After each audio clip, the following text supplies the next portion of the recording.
A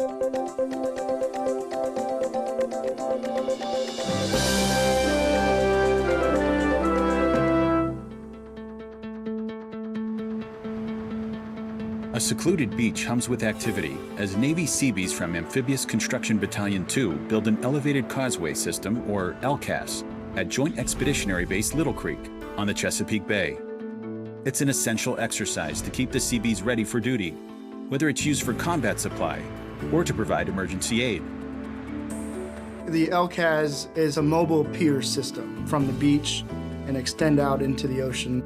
If a port was under siege and we couldn't get anything to our troops, Seabees would be called in to set up LCAS, and we would then have ships pull up to our pier in a very secure area and offload whatever we needed to get to our troops that were on shore.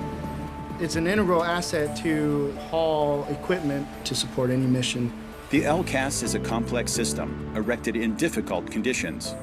Training before deployment under the safe conditions at Little Creek helps veteran Seabees hone their skills and new sailors build confidence. When you actually go out there, see it all together and going together, that's when it clicks.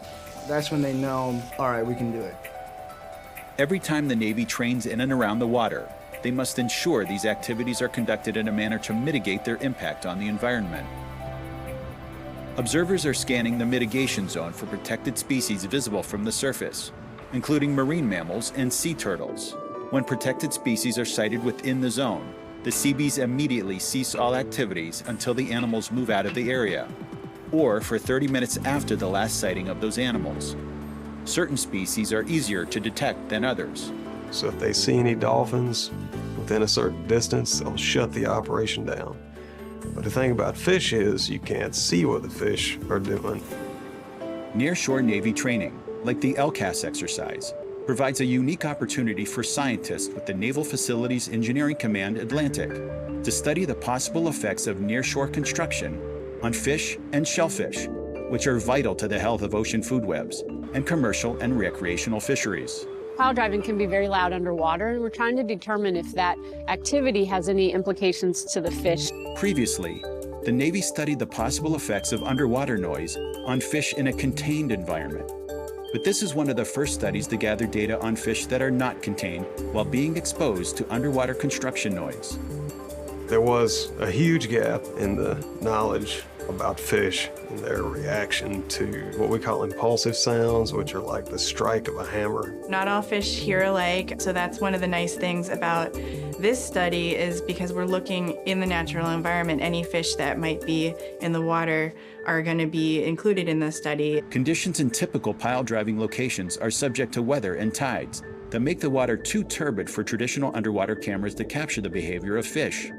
Instead, scientists use a special sonar camera called ARIS, which uses sound waves to penetrate the murky waters, so scientists can observe how fish react to construction noise. The acronym for it is Adaptive Resolution Imaging Sonar, and it's essentially like a camera that sees in sound. Sound is not affected by turbidity. The sound that we put in the water is high frequency. It's out of the hearing range of most of the fish species that we would be observing.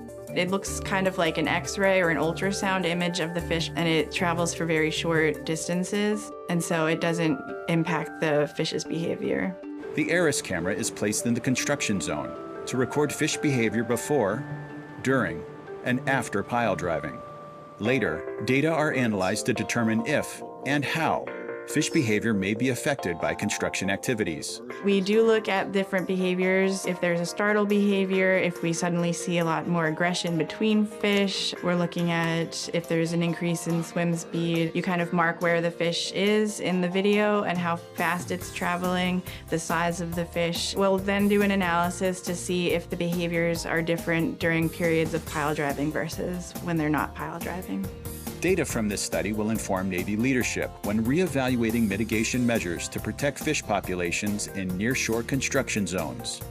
We already have some mitigation in place for pile driving, so when they start pile driving, they start softly, just so it can build up in the intensity. Research that's out there now seems to indicate that the sound sources that rise slowly and fall slowly have less of an impact on fish. Depending on what we learn from this study, it's possible other mitigation might be necessary. As the study continues, Navy scientists are working to ensure the Navy maintains essential capabilities for military readiness, while continuing their commitment to be good stewards of the sea. The Navy is a world leader in marine research, and we use scientific experts to help us ensure that we conduct our activities in an environmentally friendly manner.